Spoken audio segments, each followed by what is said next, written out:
बहुत ही शुभ दिन है आज गुरु पूर्णिमा का। जैसा कि सभी को ज्ञात है, हमारे जीवन में सबसे पहला गुरु जो है हमारी माँ होती है, और उसके बाद जिससे हम शिक्षा प्राप्त करते हैं, दीक्षा प्राप्त करते हैं, वो हमारे गुरु होते हैं। इसीलिए आज गुरु पूर्णिमा के अवसर पर अपनी माँ और गुरु को प्रणाम करते हुए आगे के लिए हम परम आदरणीय डॉक्टर आदर्श आचार्य जी को आमंत्रित करेंगे, जो कि अपने मुखारविंद से हम सभी को आगे की बात बताएंगे।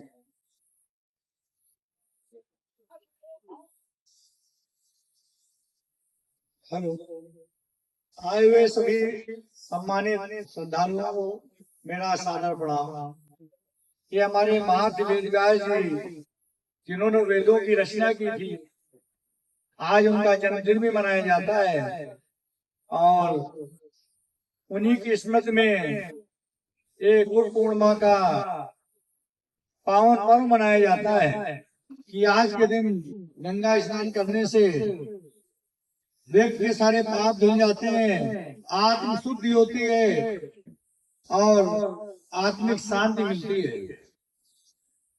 इसी परंपराओं की वजह से, इन्हीं मान्यताओं की वजह से आज के दिन समस्त घाटों पर बड़ी संख्या में श्रद्धालु इकट्ठे होते हैं, गंगा स्नान करते हैं और अपनी आत्मा की शुद्ध करते हैं।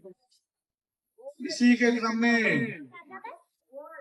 आज हमारा यहाँ उपस्थित सुने और आप सब लोगों को इस चर्चा में, इस ज्ञान की चर्चा में सम्मिलित करने का उद्देश्य यही है कि जब सबका मन और हृदय पवित्र हो, आज गुरु पूर्णिमा के अवसर पर सब लोग गंगा स्नान करके आए हैं, तो जो धर्म की बातें हैं वो आज जो अवसर है, ऐसा अवसर यथा कथा ही मिलता है।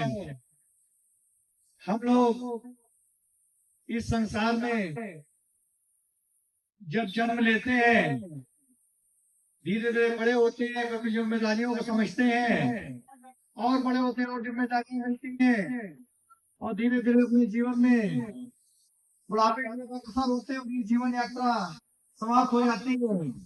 लेकिन जब भी हम इस जीवन में छोटे होते हैं तो पहला जो उंगली पकड़ चलाने का होता है माँ का होता है, इसीलिए माँ का दर्जा ईश्वर के तुल्य दिया गया है।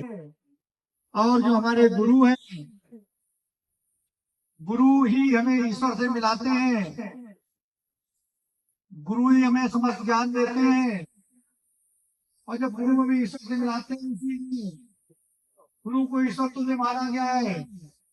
जो हमारे ईश्वर है, हमारे ईश्वर है, उनके समकक्ष गुरु को माना गया है। तो गुरु का महत्व इसीलिए संसार में बहुत ही बड़ा है, क्योंकि गुरु के बिना ईश्वर की प्राप्ति नहीं होती और बिना गुरु के कोई संसार में कुछ सीख नहीं सकता। इसलिए गुरु को होना बहुत जरूरी है। और हमारे गुरु हमारे भोलेनाथ जी हैं, जिन्होंने हमें पिछली गुरु पूर्णिमा में ये प्रेरणा दी कि हम उनके दिए हुए ज्ञान को इस समाज में प्रसारित करें। और ये हमारी नैतिक जिम्मेदारी बन जाती है। अगर ईश्वर किसी को ज्ञान देते हैं तो उसकी जिम्मेदारी उस ज्ञान को फैलाए, और इसीलिए हम इस ज्ञान को फैलाने में प्रयास करें। जो भी गुरु ने हमें ज्ञान दिया, उस ज्ञान को फैलाने के लिए हमने शांति धर्म की स्थापना की। पिछली गुरु पूर्णिमा को हमने इस धर्म की स्थापना की थी और तब से लगातार नियमित रूप से अपने धर्म को आगे बढ़ाने के लिए, प्रचार प्रसार के लिए हमने YouTube चैनल बनाया और अपनी ज्ञान की जो पाठशाला थी आयोजित करी। और ये हमारा निष्काम कर्म है, इससे हमारा कोई लाभ या हानि नहीं है, क्योंकि ऐसा कार्य है जो ईश्वर ने में सौंपा है, उसको उस ज्ञान को फैला रहे हैं। शुरुआत में हम भी नास्तिक हुआ करते थे, हमारा ईश्वर में कोई विश्वास नहीं था, लेकिन धीरे धीरे समय के साथ ईश्वर ने बार बार दर्शन दिए और ये कहा कि हम ईश्वर हैं, हम सर्वशक्तिमान हैं, और हम जो करते हैं वही सृष्टि में होता है, और जो हम चाहेंगे वही होगा। इंसान तो मात्र एक बहाना है, कर्म इंसान करता है, फल हम देते हैं। और इस बात की पुष्टि के लिए ईश्वर ने भी ऐसे चमत्कार हमको दिखाए, जिनसे जो हम नास्तिक थे उससे आस्तिक हो गए। आस्तिक होने के बाद भी हमने धर्म के प्रचार प्रसार के लिए नहीं सोचा, लेकिन जब पिछली गुरु पूर्णिमा में ईश्वर ने ये संदेश दिया कि हमें इस ज्ञान को फैलाना है और आम जनता तक धर्म क्या है, सत्य क्या है, सत्य क्या है, पाप क्या है, पुण्य क्या है, क्या करना चाहिए, क्या नहीं करना चाहिए, क्या करने से पुण्य मिलता है, क्या करने से पाप मिलता है, और हमारे जन्म का महत्व क्या है, जन्म का मूल उद्देश्य क्या है, और इस संसार में हम जन्म लिए हैं तो किस लिए।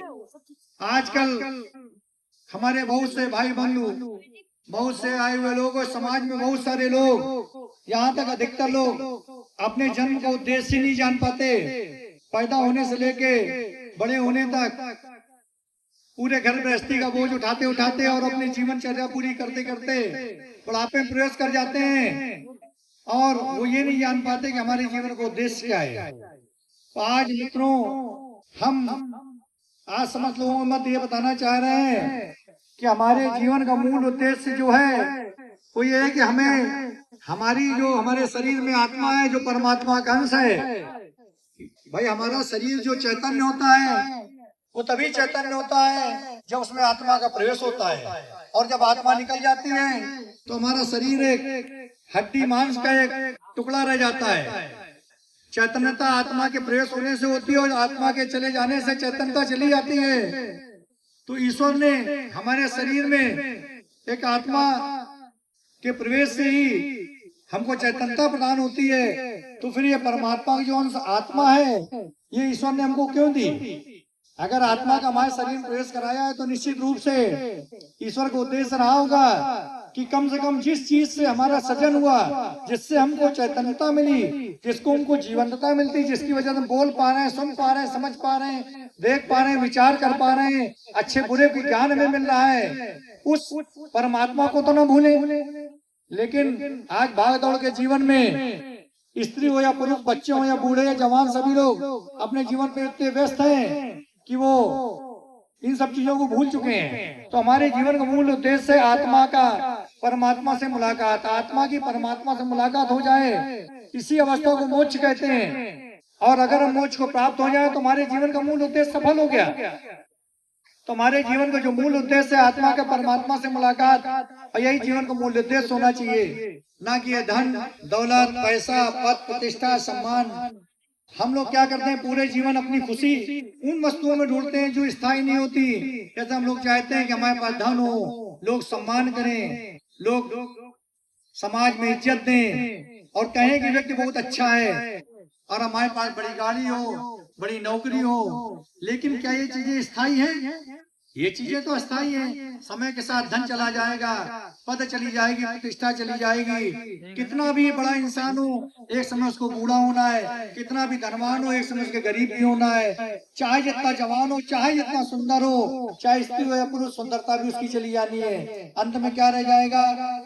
केवल बुढ़ापा और इसके बाद मृत्यु। तो हम उन चीजों में सुख ढूंढ रहे हैं, उन चीजों में खुशी ढूंढ रहे हैं जो हमारी स्थायी नहीं है, जो अस्थायी है। तो हम सुख कहाँ ढूंढ रहे हैं? हम सुख ढूंढ रहे हैं बाहर, और बाहर वो सुख मिल नहीं सकता, क्योंकि बाहर जो चीजें मिलेंगी वो सारी चीजें अस्थायी होंगी। सुख तो इंसान के अपने अंदर से होता है, और हम ढूंढते उसको बाहर है। और पूरे जीवन उस सुख को ढूंढते ढूंढते बचपन से जवानी, जवानी से बुढ़ापा, बुढ़ापे से मृत्यु तक का पूरा सफर पूरा कर लेते हैं। लेकिन हम वो सुख नहीं प्राप्त कर पाते, वो शांति नहीं प्राप्त कर पाते। अब सवाल आता है कि तो शांति मिलेगी कैसे, सुख मिलेगा कैसे?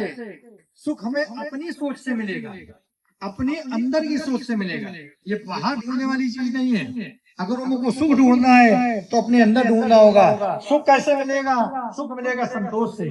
आज हमारे पास जो है हम उसमें अपने को संतुष्ट महसूस करें। 1 रुपए 100 रुपए, गाड़ी है, साइकिल है, मोटरसाइकिल है, नौकरी है, नहीं है।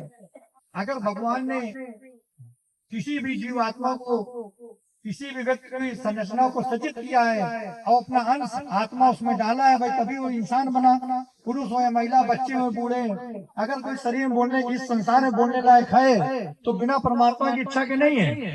तो जब परमात्मा ने अपनी इच्छा से उसका सर्जन किया, उसमें अपना अंश आत्मा डाला, तो उसकी संरचना बेकार कैसे हो सकती है? इसका मतलब हर व्यक्ति संसार में, छोटा हो या बड़ा, बूढ़ा हो या जवान, बच्चा हो, रोगी हो या निरोगी हो, सन्यासी हो या गैर जीवन वाला हो, हर व्यक्ति का अपना एक विशेष महत्व है। और वो एक संरचना जो ईश्वर ने रची है, वो अपने आप में एक अजूबी संरचना है। एक ऐसी संरचना है जिससे आज की साइंस, आज के वैज्ञानिक, आज के टेक्नोलॉजी पूरे संसार में एक भी व्यक्ति नहीं बना सका। रॉकेट बने, हेलीकॉप्टर बने, मोबाइल फोन बना, अंतरिक्ष बना, सब कुछ हो गया, लेकिन एक आत्मा का सृजन, एक आत्मा को बनाने में सारे वैज्ञानिक विफल रहे। क्यों? ये परमात्मा का अंश है, परमात्मा का अंश आत्मा है।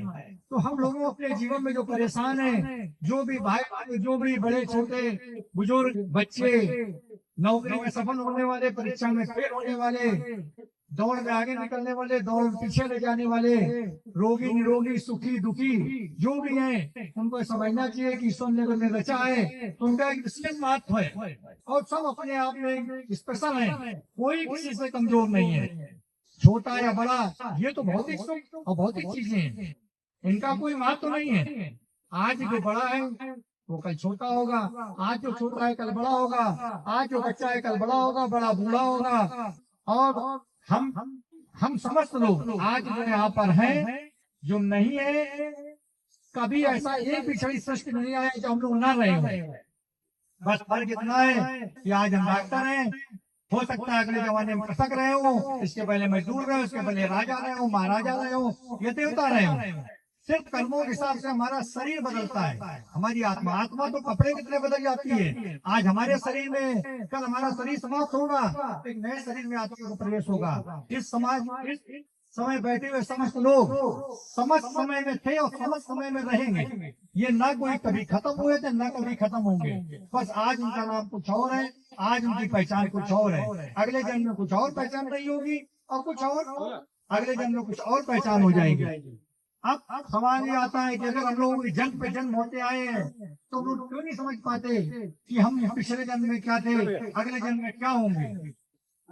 ये ईश्वर ने एक विशेष हम लोगों को आजादी या स्वतंत्रता के रूप में दिया है कि हमको अपने जन्म याद नहीं। अगर हमको जन्म याद होते तो हो सकता है आज जो हमारे सामने बैठा है वो पिछले हमारा दुश्मन रहा होता, तो इस जन्म का सुख भी हमारा चला जाता है।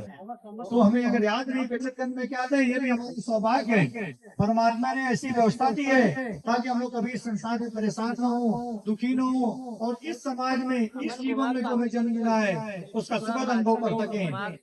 ईश्वर ने क्या दिया इस समाज में हमारे खुश रहने के लिए, पेड़ पौधे, वृक्ष, सुनहरे, एक से एक रंग बिरंगे पक्षी, रंग बिरंगी वस्तुएं और एक चंचल मन प्रदान किया।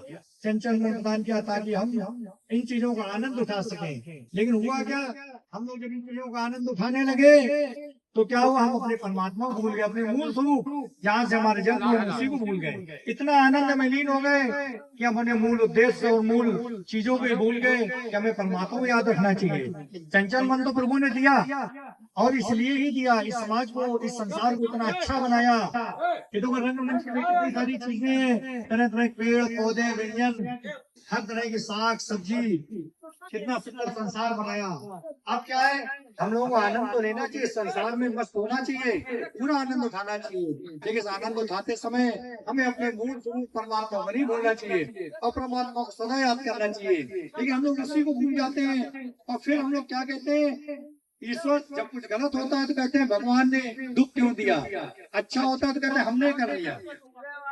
भाई अच्छा या बुरा हम करने वाले कौन होते हैं? हम तो सिर्फ करता है, हम मात्र एक करता है, हम कर्म करते हैं, फल पे तो हमारा अधिकार ही नहीं है। अच्छा, अब सवाल आता है कि अगर व्यक्ति को जैसे आम तोड़ना हो, अगर आम खाने की इच्छा ना हो, आम लेने की इच्छा ना हो, तो कर्म क्यों करे? क्यों तोड़ने का प्रयास करेगा? भाई जैसे कहा गया कर्म तुम्हारे हाथ में, फल तुम्हारे हाथ में नहीं है। कर्म करो, फल की इच्छा न करो। तो अगर फल की इच्छा नहीं होगी तो व्यक्ति करेगा, कर्म क्यों करेगा? ये बहुत महत्वपूर्ण सवाल है। कर्म की इच्छा नहीं होगी तो फल, कर्म क्यों करेगा? फल की इच्छा नहीं होगी। कर्म इसलिए करेगा क्यों, कर्म उसको करना ही पड़ेगा। अगर वो पैदा हुआ है, चाहे सांसारिक जीवन में हो, चाहे सन्यासी जीवन में हो, चाहे रोगी हो, चाहे निरोगी हो, जिस क्षण में पैदा होता है, इस प्रकृति की व्यवस्था इस तरह से है कि वो कर्म करेगा। खाना खाएगा या नहीं खाएगा, पानी पिएगा या नहीं पिएगा, स्नान करेगा या नहीं करेगा, कुछ ना कुछ तो करेगा। सांस लेगा या नहीं लेगा, कुछ ना कुछ तो करेगा। तो कर्म तो करना ही पड़ेगा। प्रकृति की व्यवस्था इस तरह से रची है कि कर्म उसे करना ही पड़ेगा। अब वो फल की इच्छा करे तो ठीक, और ना करे तो ठीक। अगर फल की इच्छा से कर्म करता है तो उसे उसका पुण्य नहीं मिलेगा, और अगर फल की इच्छा नहीं करता, फिर कर्म करता है, तो उसे क्या होगा? पाप और पुण्य दोनों से रहित रहेगा। अगर वो कोई कार्य ऐसा करता है तो उसे लगता है करना चाहिए, लेकिन उसके पीछे उसका उद्देश्य नहीं है, फल की चिंता नहीं करता, केवल कर्म करता है, तो ना उसे उसका पाप लगेगा ना पुण्य मिलेगा। ऐसे कर्म को अकर्म कहते हैं, और ऐसे कर्म को ही निष्काम कर्म कहते हैं। तो अगर हम लोग इस संसार में आने के बाद कर्म करें, अपने जीवन यापन के रोजमर्रा के कार्य करें, लेकिन ये उद्देश्य न बनाए कि नहीं हमको इतना कमा लेना है। हाँ, ये उद्देश्य बनाए कि हमको इस संसार में अगर आए हैं तो जो भी जिम्मेदारी मिली है, डॉक्टर हम व्यक्ति जिम्मेदारी निभाए, हमें पकड़ी जाए उसकी सेवा करें, करता गए अपना अपना हल चलाए, फसल पैदा करे, अपना जीवन यापन करे। जो जिस पद पर बैठा है उस पद का काम करे। जो लोग हैं अपने अपने कामों को अच्छे से अंजाम दें। वो ये उद्देश्य न बना लें कि हमको इससे ये हासिल कर लेना है। अगर उद्देश्य फिक्स हो जाता है कि हमको इस संसार में ये हासिल करना है, तो कर्म करने का तरीका बदल जाता है, उसकी सोच पे फल में लग जाती है। फिर वो कर्म में उसका ध्यान नहीं रहता है, उसका ध्यान फल पे चला जाता है। और सदैव जब उसका ध्यान कर्म से हटेगा तो वो कर्म नहीं कर पाएगा जो कर्म उसे करना चाहिए, तो उसका ध्यान तो फल पे है। इसलिए हम लोग को इस संसार में चाहिए कि जो भी कर्म करते हैं निष्काम कर्म भावना से करें और ईश्वर को समर्पित करके करें। कर्म तो करने ही है, पैदा हुए जीवन जीना ही पड़ेगा। उसको हम अगर एक उद्देश्य ये बना लें कि हमको इतना पैसा कमाना है, ये पद पाना है, ये गाड़ी लेनी है, इतना बड़ा घर बनना है, तो क्या होगा? अपने अंदर का सुख चला जाता है और हम उस फल के पीछे बढ़ने लगते हैं। अंत में हमारे हाथ में क्या आता है? कुछ नहीं। जवानी चली गई, कमाते कमाते बुढ़ापा आया, और बुढ़ापे में जब व्यक्ति मृत्यु शैया पे पहुंच जाता है, अंतिम स्टेज में आता है, हर व्यक्ति को ज्ञान मिलता है। ऐसा कोई व्यक्ति नहीं जो मरते समय ज्ञान न पाता हो, लेकिन तब उसके पास कुछ करने के लिए रह नहीं जाता। उसे सब समझ में आता है उसने जीवन में गलती कहाँ करी, लेकिन तब गलती सुधारने का मौका नहीं होता है। अब जब हम लोगों ने अपना पूरा जीवन जी लिया और हमारी मृत्यु एक दिन आ ही गई, तो जब व्यक्ति की मृत्यु होती है तो क्या होता है? उसका शरीर सामने पड़ा होता है और आत्मा उसके शरीर से निकल चुकी होती है। क्योंकि आत्मा के निकलने से ही ये शरीर मृत होता है, और जब आत्मा निकल जाती है उसके बाद शरीर में क्या होता है? अगर ज्यादा समय रखा है दुर्गंध आने लगती है, सड़ने लगता है। तो जब शरीर सामने होता है, आत्मा निकल चुकी होती है, आत्मा शरीर के पास ही खड़ी होती है, लेकिन क्या होता है? परिवार में मिलाप कर रहे होते हैं, उसी से चिपट चिपट कर रो रहे होते हैं, और उस समय आत्मा पास में खड़ी होती है, आत्मा समझाने का प्रयास करती है, घर वालों को छूने का, समझाने का, बोलने का प्रयास करती है, लेकिन आत्मा को ये आत्मा के अंदर क्षमता नहीं होती वो छू के बता सके हम यहीं पे हैं, और घर वाले रोते रह जाते हैं और आत्मा बिलखती रह जाती है। ये आत्मा का सबसे कठिन समय होता है, सबसे कठिन परीक्षा होती है, जिसे जिसे उसे भोगना ही पड़ता है। इसके बाद क्या होता है? आत्मा कहीं नहीं आती, आत्मा 13 दिन मुझे घर में रहती है, और जो लोग जितना विलाप करते हैं अपने मृत व्यक्ति के लिए, जितना विलाप करते हैं उतना ही आत्मा को पीड़ा होती है, और आत्मा इस सांसारिक बंधन में बनती चली जाती है, वो मुक्त नहीं हो पाती। जो श्राद्ध का नियम है, भले श्राद्ध कर दिया जाए, एक विधि एक अलग बात है और भावना एक अलग बात है। विधि से हम मंत्र जप करते हैं, श्राद्ध कर सकते हैं, लेकिन अगर अपने सच्चे भावों से, अपने मन से जाने वाली आत्मा को गिला नहीं किया, ये नहीं कि हम तुम्हारे कृतज्ञ हैं, जो तुमने किया बहुत अच्छा किया, अब तुम्हारा हमसे रिश्ता खत्म हो रहा है, आगे की यात्रा अपनी तय करो। जब तक हम आत्मा सच्चे मन से ये नहीं कहते, वो आत्मा कभी मुक्त नहीं हो पाती। वो आत्मा इन्हीं सांसारिक पत्नियों में दौड़ती रहती है, फंसती रहती है, और नए नए जीवन में प्रवेश नहीं कर पाती। इससे आत्मा को असीम तकलीफ होती है। इसलिए समस्त लोगों को समझना चाहिए कि जब किसी की मृत्यु होती है उसके लिए विलाप न करें। जो जान आए उसको उसी मन से जाने दें, क्योंकि जन्म और मृत्यु दोनों हमारे हाथ में नहीं है। जो जन्मा है उसको समझ की मृत्यु निश्चित हो जाती है, और जो जिसकी मृत्यु हुई है उसका जन्म निश्चित हो जाता है। क्योंकि आत्मा तो कपड़े की तरह शरीर बदलती है, आज इस शरीर में कल दूसरे शरीर में। तो हम लोग को किसी के मरने पर अत्यधिक शोक नहीं करना चाहिए। शोक होना स्वाभाविक बात है, लेकिन अत्यधिक विलाप करना, अत्यधिक शोक करना आत्मा के पैरों में बेड़ियां डाल देता है। और आत्मा जो अपना नया सफर तय करना चाहती है वो नया सफर नहीं तय कर पाती, ऐसे संसारी कर्मों में फिर फंस जाती है। इसलिए हम लोगों को चाहिए कि संसार में जो भी व्यक्ति मृत्यु को प्राप्त हो गया उसको तहे दिल से शुक्रिया अदा करेंगे, जो आपने किया ऊपर अच्छा किया जीवन में, हम आपके अर्थक हैं। अब आप अपने आगे की यात्रा तय करें, हमारा आपसे समस्त तरह का संबंध समाप्त होता है, ताकि वो अगला जीवन धारण कर सके और नौ जीवन लेके फिर से संसार में आ सके। क्योंकि जिसकी मृत्यु हुई उसका जन्म होगा, जिसकी जन्म हो जो जन्म है वो मरेगा। अब आत्मा क्या है? आत्मा को हम थोड़ा समझ लेते हैं। आत्मा अजर अमर अविनाशी है, ना आत्मा की जन्म होता है ना आत्मा की मृत्यु होती है। ये तो शाश्वत सत्य है कि आत्मा सदैव से है, सदैव से रहेगी।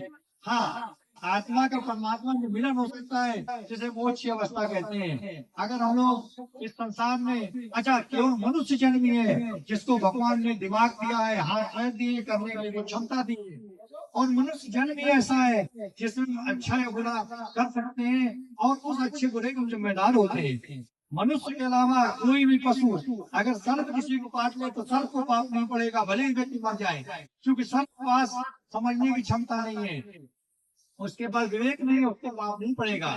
लेकिन व्यक्ति यदि अकारण सर्प को मार दे, यदि व्यक्ति अकारण सर्प को मार दे तो व्यक्ति पाप का भागीदार बन जाएगा। लेकिन सर्प यदि व्यक्ति को काट ले और व्यक्ति मर जाए तो सर्प पाप का भागीदार नहीं बनेगा, क्योंकि संसार में व्यक्ति ही ऐसा है जिसके पास सोचने समझने की क्षमता है, और भगवान ने हाथ भर दिए, पूजा पाठ कर सकता है।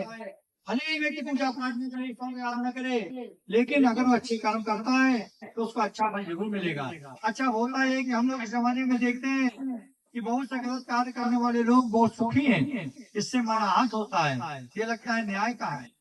वो गलत कर रहा है फिर भी सुखी है, और हम अच्छा कर रहे हैं फिर भी दुखी है। एक से एक धर्मात्मा लोग, पुजारी लोग बीमार हो जाते हैं, जब ठोकरे खाते हैं, और एक से एक पापी और हत्या करने वाले लोग सुख का जीवन गुजार रहे हैं। तो अब सवाल मन में आना स्वाभाविक है कि अच्छे कर्म का अच्छा फल कहाँ मिला? बुरा कर्म वाला अच्छा फल भोग रहा है, अच्छे कर्म वाला खराब फल भोग रहा है। तो यहाँ पे एक शंका मन में पैदा हो जाती है। इस शंका को दूर करना बहुत जरूरी है। एक्चुअली होता यह है कि हम लोग क्या करते हैं, इस जन्म को देखते हैं, इस जन्म में हमने जो अच्छा या बुरा किया उसके अनुसार हम फल चाहते हैं। जबकि ईश्वर क्या है? ईश्वर का संपूर्ण कर्म यात्रा देखते हैं। एक जन्म नहीं, वो हजारों जन्म हमारे हो चुके हैं, हर जन्म के कर्मों का हिसाब किताब हमको मिलता है, केवल इस जन्म का नहीं मिलता। और हम चाहते हैं हम जो देख पाते हैं वो इस जन्म को देख पाते हैं, तो हम लोग इसी जन्म के कर्मों से अपने फल का आकलन करने लगते हैं, और यही पे हमसे समझने में गलती हो जाती है।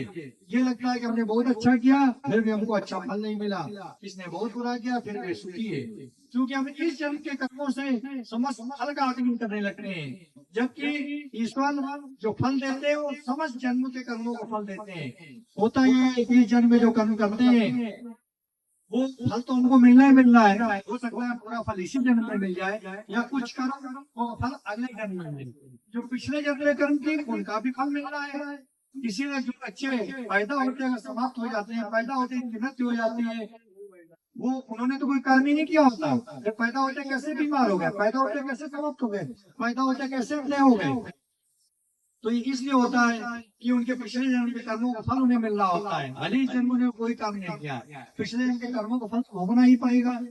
तो जो भी हमारे साथ हो रहा है, ईश्वर कभी अन्याय नहीं करते, परमात्मा कभी अन्याय नहीं करते, इसलिए जो हमारे साथ हो रहा है उसके हम स्वयं जिम्मेदार हैं। इस जन्म के या पिछले जन्म के कर्मों का फल ही भोग रहे हैं, तो हमें कभी इस बात का पश्चाताप नहीं करना चाहिए कि हमारे साथ गलत हो रहा है। जो हो रहा है और जो ईश्वर ने दिया है या जो आगे होगा, ये ईश्वर की इच्छा है। इसको हम साफ स्वीकार करें, क्योंकि ईश्वर से न्याय में कभी गलती नहीं होती है। गलती इंसान से होती है, ईश्वर से नहीं होती है। हाँ, अब हम जो अच्छा कर सकते हैं, भले हमने पिछले जन्म में लाख गलत कर्म किए, हत्याएं की, कुछ भी किया, चोरी डकैती जो किया पिछले जन्म में किया, अब हमारा ये जन्म हमको मनुष्य जन्म मिला, तो हमको क्या करना चाहिए? भले पिछले जन्म के हमारे गलत कर्म से हमारा प्रारब्ध जो है वो पिछले जन्म के कर्मों से बनता है, तो उसी प्रारब्ध में जन्म हम भोगते हैं। तो जो पिछले जन्म हमारे बहुत खराब था और उससे हमें बहुत गलत प्रारंभ करा, बहुत खराब प्रारंभ करा, इसमें कोई सुख नहीं था,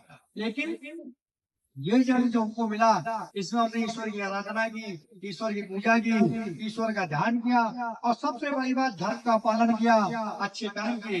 क्योंकि अगर हम अच्छे कर्म करते हैं, धर्म का पालन करते हैं, तो अपने आप हम सत्मार्ग को होते हैं, धर्म के मार्ग को होते हैं, ईश्वर तो खुद हमारे पक्ष में आ जाते हैं। जहाँ सत्य है, जहाँ धर्म है, वही ईश्वर है।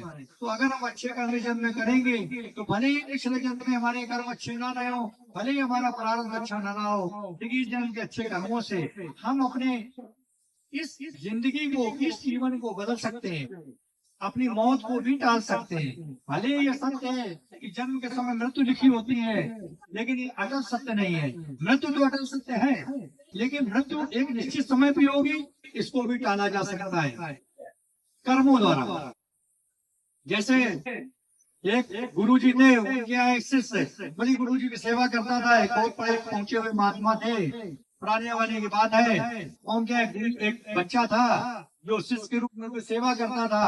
गुरु जी ने एक दिन ध्यान में जो बैठे तो उन्होंने देखा कि हमारे शिष्य की मौत ठीक 8वें दिन होनी है। तो उन्होंने सोचा कि इतने दिन से हमारी सेवा कर रहा है, अब माता पिता के पास भी नहीं गया, 8 दिन बाद इसकी मृत्यु होनी है।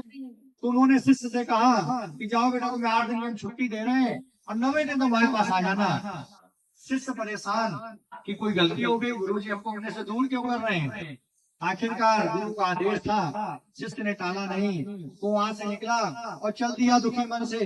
रास्ते में जा रहा था तो उसने देखा कि एक नहर का पानी कटा हुआ और उसमें चींटियां बह रही थी, चींटियां वही जा रही थी। उसने कुछ नहीं किया, एक केवल कर्म के माध्यम से कि हमको कर्म करना, जान बचाना है, उसने थोड़ी मिट्टी लगा दी और चींटियों का बहाव रुक गया।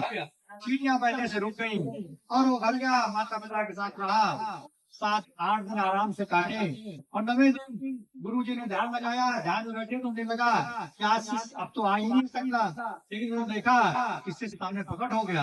गुरु जी के बड़ा आश्चर्य हुआ, पहुंचे गुरु जी थे, उन्होंने सब घटनाओं को अपनी आंखों से देखा था कि सच में इसकी मृत्यु 8वें दिन निश्चित है। तो उन्हें विश्वास नहीं हुआ, उन्होंने शिष्य को बुलाया, बोले भाई तुम्हारी मृत्यु तो 8वें दिन होती, इसलिए तुमको 8 दिन की छुट्टी दी थी, फिर तुम आ कैसे गए, तुमने क्या किया। बोले गुरु जी कुछ नहीं किया, पर जा रहे थे, रास्ते में चींटियां वहीं जा रही थी, तो हमने थोड़ा मिट्टी लगा दी, चींटियों का बहाव रुक गया। तो गुरु जी ने कहा यही तुम्हारा पुण्य कर्म, तुम्हारी मृत्यु के समय मृत्यु निश्चित है, लेकिन मृत्यु किस दिन होगी इसको एकदम नहीं कहा जा सकता, क्योंकि व्यक्ति के खुद के कर्म मृत्यु को बदल भी सकते हैं। व्यक्ति के खुद के कर्म मृत्यु को बदल सकते हैं। ये अटल सत्य मृत्यु आनी है, लेकिन ये अटल सत्य कहना गलत है कि मृत्यु एक समय पे होगी, उसको बदला नहीं जा सकता। इसके कई उदाहरण समाज में है। जब लोगों ने मृत्यु को टाला है, तो हमारे अच्छे कर्म हमारे जीवन की दिशा को बदलते हैं, हमारे जन्म मृत्यु के चक्र को बदलते हैं, और हमारी जब मृत्यु होती है तो हमारी आत्मा जब मुक्त होती है तो उसे एक बार पुनः एक मौका दिया जाता है कि वो अपना चयन करे कि किस घर में, किस कुल में वो जन्म लेना चाहती है, और जहाँ भी उसकी इच्छा होती है वहीं उसको नया जन्म दिया जाता है। तो ये आत्मा की स्वयं की चयन प्रक्रिया है कि वो कब और कहाँ और किसके यहाँ जन्म लेगी। इसीलिए कहते हैं मृत्यु के समय जो व्यक्ति के अधूरी इच्छाएं लेके आती हैं उन्हीं को पूर्ण करने के लिए व्यक्ति का फिर से जन्म हो जाता है। तो ये जो जन्म मृत्यु का चक्र है इसको समझना बहुत जरूरी है। और जो लोग दुखी रहते हैं कि हमारे साथ अच्छा नहीं हो रहा, हम बड़े दुखी हैं, उनको समझना चाहिए कि अगर आज हम दुखी हैं तो अपने कर्मों से हैं, इसलिए इस जन्म में तो दुखी है, चलो पड़ गया, अगला जन्म भी अच्छा बनाए। और उन्हें अपने कर्मों को विशेष ध्यान देना चाहिए और सत्कर्म करने चाहिए, धर्म का पालन करना चाहिए और सत्य का साथ देना चाहिए।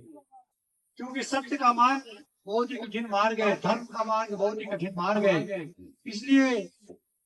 इसीलिए कहा गया है सच्चा व्यक्ति या महान व्यक्ति कौन है? महान व्यक्ति वो नहीं जो कंपटीशन में किसी को हरा दे, जो किसी प्रतिस्पर्धा में किसी को हरा दे। सच्चा व्यक्ति महान व्यक्ति वो नहीं है। सच्चा व्यक्ति महान व्यक्ति वो है जो जिसके अंदर कभी अहंकार ना आए, दुख की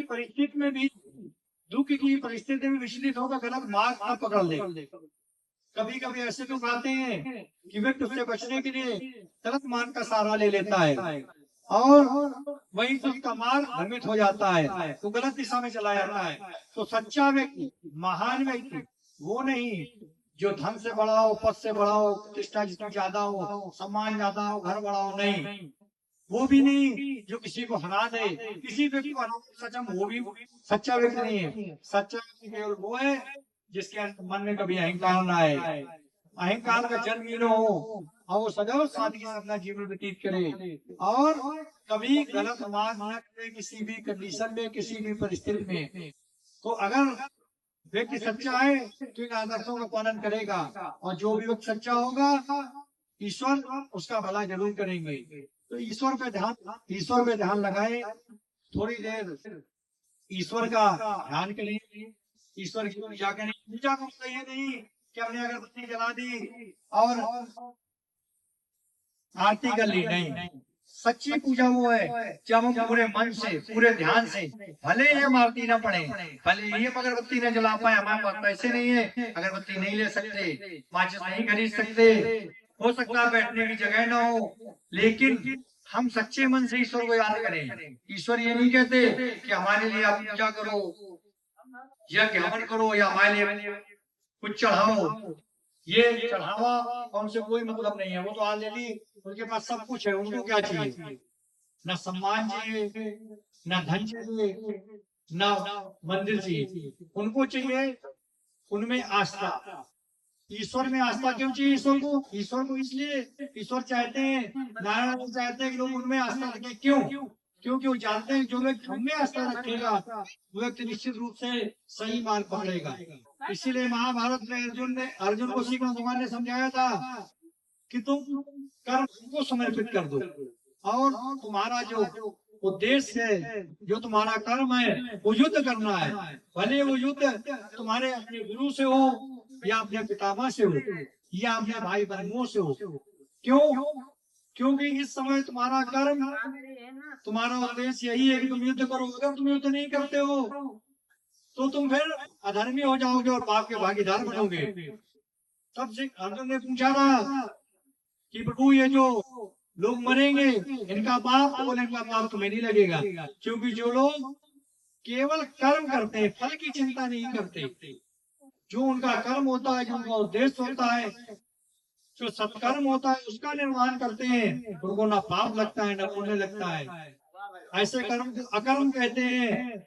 और इसीलिए महाभारत में इतनी लाशें गिनी लेकिन अर्जुन अपना इसका पुण्य मिला न पाप, क्योंकि अर्जुन ने अपने धर्म का निर्वहन किया। इसी तरह से हर व्यक्ति को समाज में अर्जुन बनने की जरूरत है।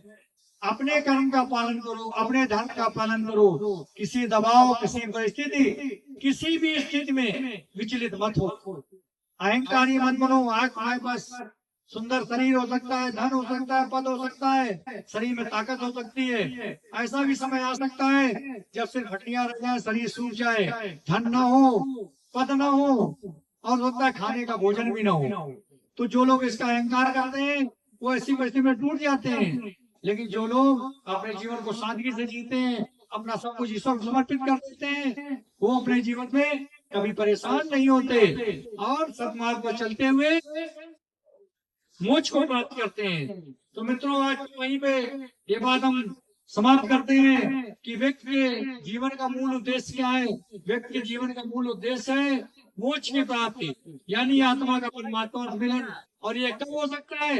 जब हम सच्चे हृदय से तो सारे कर्म ईश्वर को समर्पित करते हुए सत्मार्ग सद्धर्म का पालन करें और ईश्वर को अपने सारे कर्म समर्पित करते चले और आंख बंद करके पूर्ण आस्था से ईश्वर का ध्यान लगाते हुए अपने मन को शांत करके ईश्वर को याद करें और समस्त कर्म को समर्पित कर दें। अच्छा या बुरा जो भी हो, अपने जीवन को ईश्वर को समर्पित कर दें, तभी हमें मोक्ष की प्राप्ति हो सकती है। तो मित्रों, आज जो हमारी ज्ञान चर्चा थी इसी के साथ समाप्त करते हैं। उम्मीद है जल्दी आपसे मुलाकात होगी। तब तक के लिए